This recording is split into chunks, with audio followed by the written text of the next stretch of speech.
Rimbaud a-t-il raté sa vie? Arthur Rimbaud est le poète français le plus connu de l'époque moderne.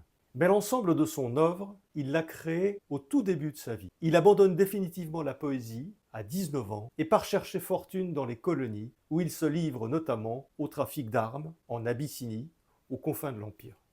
Il mourra à 37 ans, malade et épuisé. Alors, Rimbaud, vie ratée ou vie réussie? Il l'a raté si l'on s'attache à donner un sens à la deuxième partie de sa courte vie. C'est en tout cas le bilan qu'il fait lui-même de la situation en 1884, quand il écrit à sa mère « Je sens que je me fais vieux très vite dans ces métiers idiots et ces compagnies de sauvages et d'imbéciles. » Et il meurt épuisé en 1891 à l'hôpital de la Conception à Marseille. Mais, me direz-vous, il a réussi sa vie de poète. Il est devenu le poète français le plus traduit et le plus lu au monde, alors qu'il est si difficile de traduire de la poésie. Pourtant, il s'en est fallu d'un cheveu pour que l'homme aux semelles de vent rate également cette postérité. Cette célébrité serait-elle advenue si Paul Verlaine, et à sa suite les surréalistes, n'avaient pas façonné, après sa mort, la figure du génie infantile, tirant Rimbaud de l'anonymat où il serait sans doute resté sans eux, pour le porter au pinacle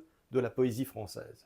Sans Verlaine et les surréalistes, peut-être serait-il resté un poète complètement oublié, mais il n'en serait pas moins l'homme qui a su exprimer l'univers d'une façon unique, et avec une force d'évocation nouvelle, faisant voler en éclats à 17 ans tous les codes de la poésie. En témoigne ce quatrain du bateau ivre. J'ai heurté, savez-vous, d'incroyables Florides. J'ai heurté, savez-vous, d'incroyables Florides, mêlant aux fleurs des yeux de panthère à peau d'homme, des arcs-en-ciel tendus comme des brides, sous l'horizon des mers, à de glauques troupeaux.